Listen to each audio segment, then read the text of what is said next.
भाई साहब को आए हैं दया शंकर जी स्वामी जी हरिद्वार से, तो वो आपके साथ अपने 2-4 बातें थोड़ा साझी करना चाहते हैं।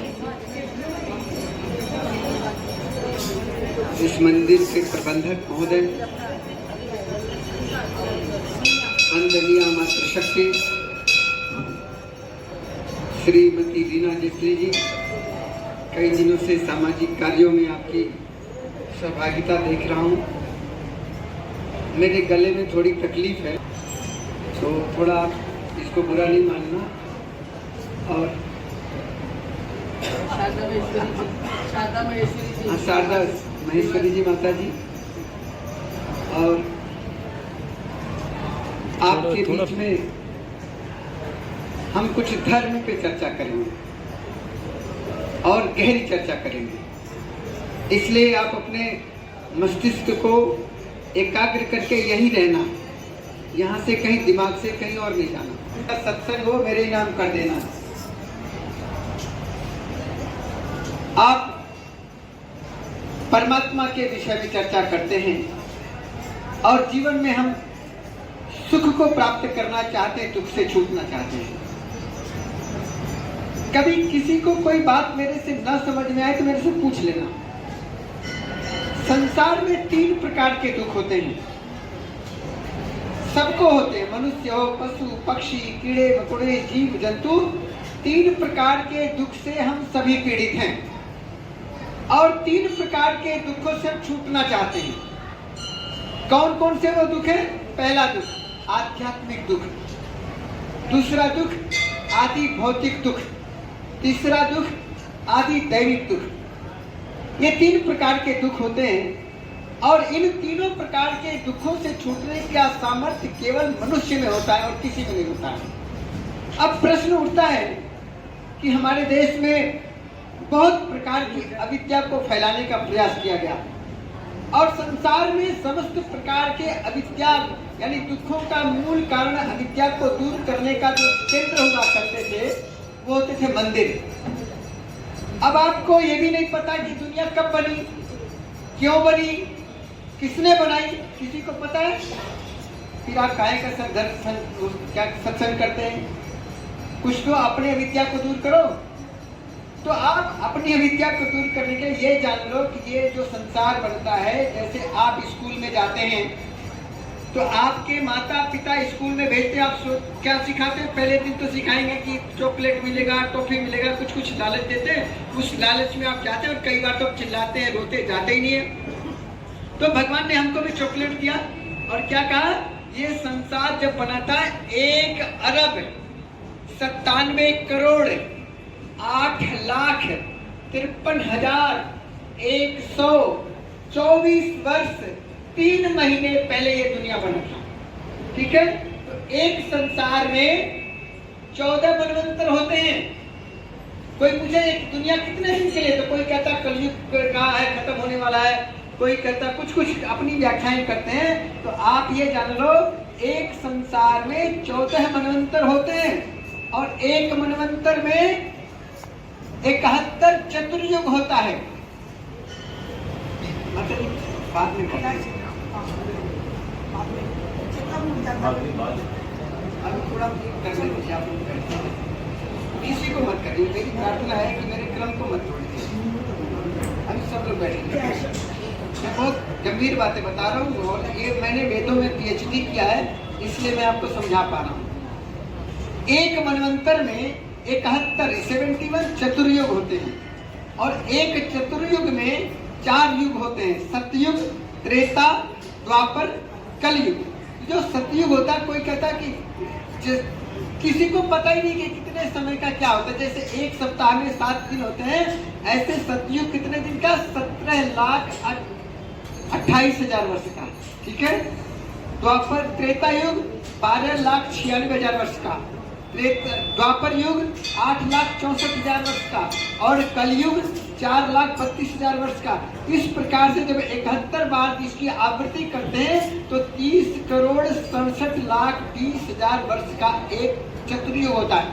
ऐसे ऐसे अब तक 6 मनवंतर बीत चुके हैं और 7वां जो चल रहा है वैवस्वत मनवंतर में सतयुग बीत गया,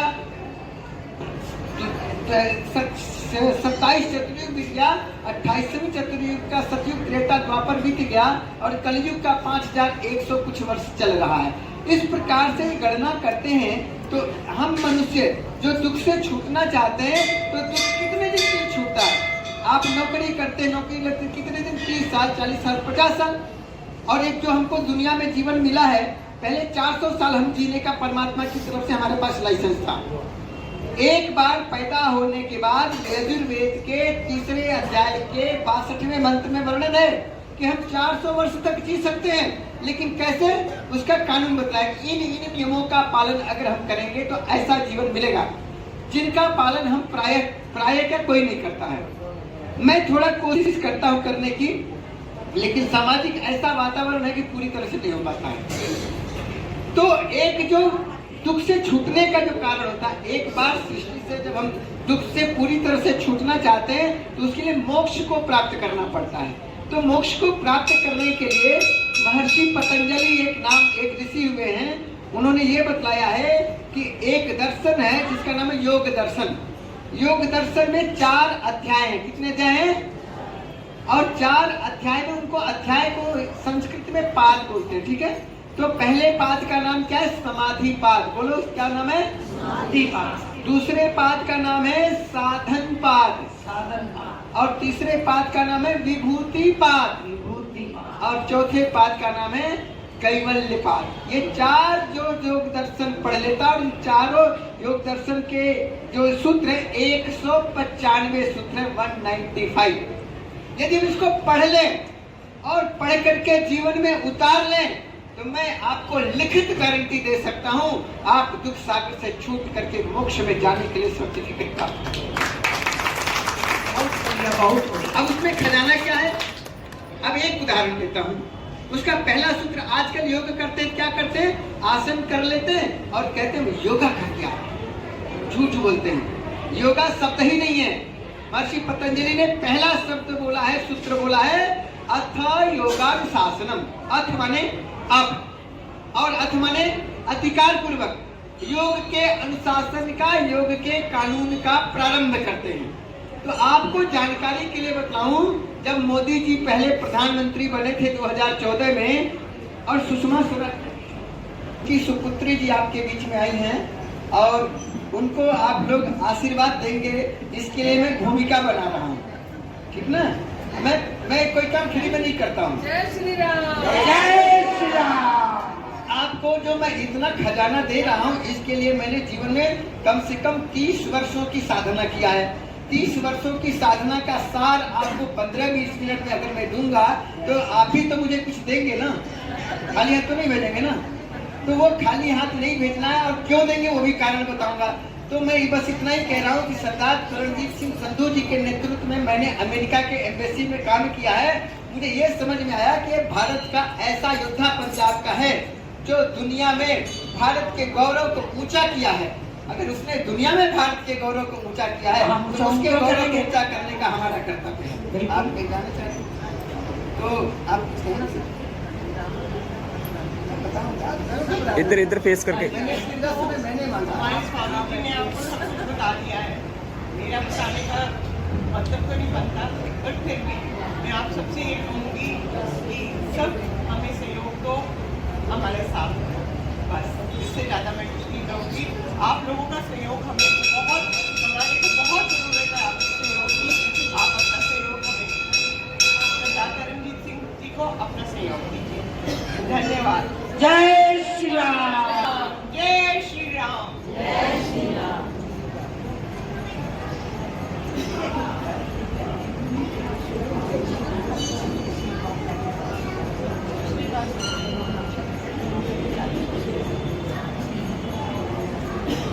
देवा इधर वेख के बोलो शंकर भगवान की।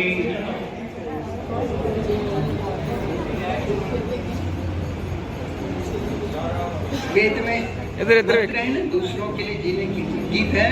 औरों के हित जो जीता है, औरों के हित जो मरता है, उसका हर आंसू रामा। इधर वेखो, इधर वेखो, इधर वेखो देवा जी, दीदी आयो।